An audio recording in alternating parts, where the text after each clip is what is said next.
ಮೈದುಂಬಿ ಹರಿಯುತ್ತಿದೆ ಧನುಷ್ ಕೋಟೆ, ಪ್ರವಾಸಿಗರ ಸೆಳೆಯುತ್ತಿದೆ ಚುಂಚನಕಟ್ಟೆ ಫಾಲ್ಸ್.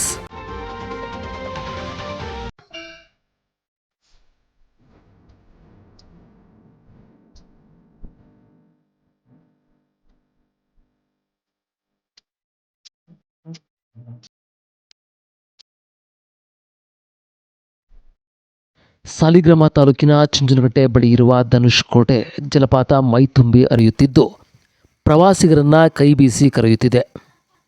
ಹೌದು, ಕಾವೇರಿ ಕೊಳ್ಳದಲ್ಲಿ ಭರ್ಜರಿ ಮಳೆ ಹಿನ್ನೆಲೆ ಧನುಷ್ ಕೋಟೆ ಜಲಪಾತ ಬೋರ್ಗರೆಯುತ್ತಿದೆ. ರುದ್ರ ರಮಣೀಯ ದೃಶ್ಯವನ್ನು ನೋಡಲು ಮೈಮನ ಸೆಳೆಯುತ್ತಿದೆ. ರಾಜ್ಯದ ಪ್ರಮುಖ ಜಲಪಾತಗಳಲ್ಲಿ ಚುಂಚನಕಟ್ಟೆ ಫಾಲ್ಸ್ ಕೂಡ ಒಂದು. ಇದರ ಬಗ್ಗೆ ಮತ್ತಷ್ಟು ಅಪ್ಡೇಟ್ಸನ್ನು ಕೊಡ್ತಾರೆ ಆರ್ಜೆ ನ್ಯೂಸ್ ಸಂಪಾದಕ ಬಸವರಾಜ್ ಅವರಿಂದ.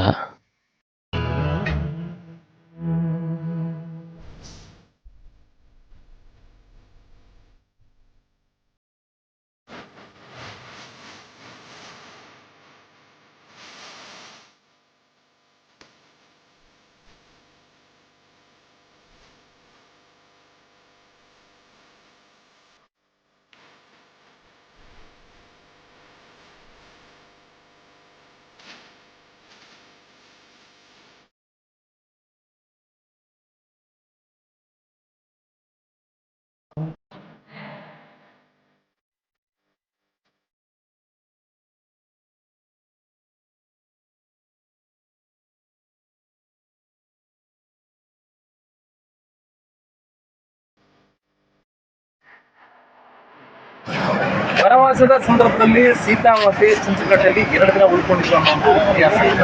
ಅಲ್ಲಿಗೆ ವರ್ಷದಲ್ಲಿ 2 ಬಾರಿ ಅತ್ಯಂತ ಹೆಚ್ಚಿನ ಜನಸಂಖ್ಯೆಯನ್ನು ನಾವು ಚುಂಚನಕಟ್ಟೆಯಲ್ಲಿ ಶ್ರೀರಾಮನ ರಥೋತ್ಸವ ಈ ಸಂದರ್ಭದಲ್ಲಿ ಅತ್ಯಂತ ಹೆಚ್ಚಾಗಿ ಮಳೆ ಬಿದ್ದು ಜಲಪಾತ ಅತ್ಯಂತ ಒಂದು ಪ್ರೇಕ್ಷಣೀಯವಾಗಿ ಜನಗಳನ್ನು ಆಕರ್ಷಣೆ ಮಾಡುತ್ತಾರೆ.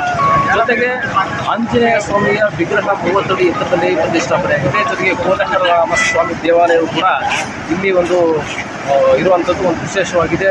ಈ ಒಂದು ಚುಂಚನಕಟ್ಟೆ ಜಲಪಾತೋತ್ಸವವನ್ನು ವೀಕ್ಷಣೆ ಮಾಡಲಿಕ್ಕೆ ಕರ್ನಾಟಕ ರಾಜ್ಯದ ಅನೇಕ ಜಿಲ್ಲೆಗಳಿಂದ ಕೂಡ ಆಗಮಿಸ್ತಾರೆ. ಬನ್ನಿ, ಇಲ್ಲಿ ಯಾವ್ಯಾವ ಜಿಲ್ಲೆಗಳಿಂದ ಆಗಮಿಸ್ತಾರೆ, ಜಲಪಾತದ ಬಗ್ಗೆ ಏನು ಮಾತಾಡ್ತಾರೆ ಅನ್ನೋದನ್ನು ವೀಕ್ಷಣೆ ಮಾಡೋಣ. ಎಲ್ಲ ಕಡೆ ಮಳೆ ಬೆಳೆ ಆಗಿ ರಾಜ್ಯದ ರೈತರು ತುಂಬ ಚೆನ್ನಾಗಿದ್ದಾರೆ. ಕೆಲವೊಬ್ರು ಹೇಳ್ತಾರೆ ಸಿದ್ದರಾಮಯ್ಯ ಸರ್ಕಾರ ಬರ್ತದಂಗೆ ಬರಗಾಲ ಬರ್ತದೆ ಅಂತ ಕೆಲವೊಬ್ರು ಹೇಳ್ತಾರೆ.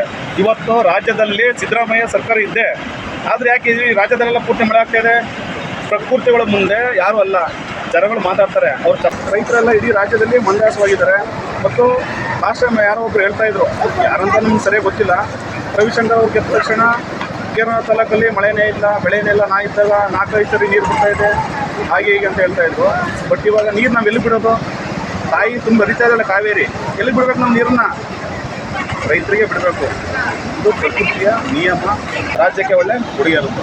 ಜಲಪಾತದ ಬಗ್ಗೆ ಜಲಪಾತ ತುಂಬ ಚೆನ್ನಾಗಿದೆ, ನೋಡೋಕ್ಕೆ ಭಾರಿ ಖುಷಿ ಆಗುತ್ತೆ, ಕಣ್ಣುಗಳು ಸಾಲಲ್ಲ, ಆ ಥರ ಇದೆ. ಜಲಪಾತದ ಬಗ್ಗೆ ಮಾತಾಡಬೇಕು ಅಂತ ಇದೊಂದು ಕರ್ನಾಟಕದಲ್ಲೇ ಒಂದು ಪ್ರವಾಸಿ ತಾಣ ಆಗಿದೆ.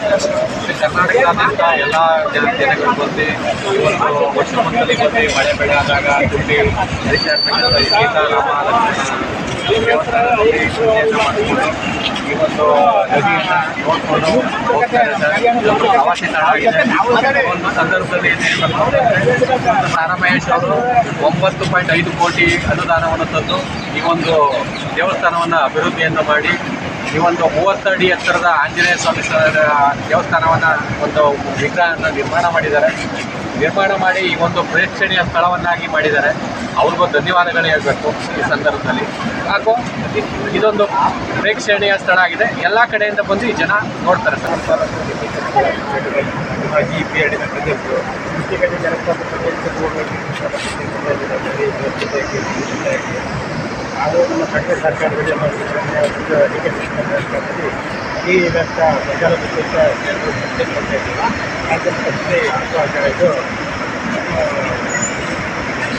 ವಾತಾವರಣ ಪ್ರಕೃತಿ ಮೇಲೆ ನೀರು ಬಂದಿದೆ.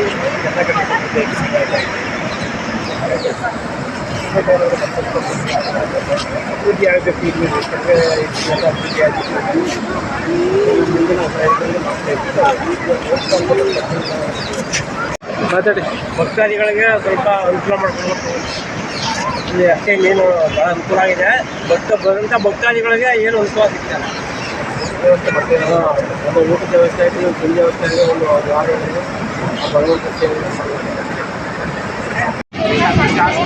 ಎಲ್ಲ ಕಡೆಯಿಂದ ಬರ್ತದೆ ನೋಡೋದಕ್ಕೆ ಸಾರಥಿ ಎಲ್ಲ ಮಾಡಿದ್ದಾರೆ ನೋಡೋಕ್ಕೆ ತುಂಬ ಚೆನ್ನಾಗಿದೆ ಎಲ್ಲ ನೋಡಿ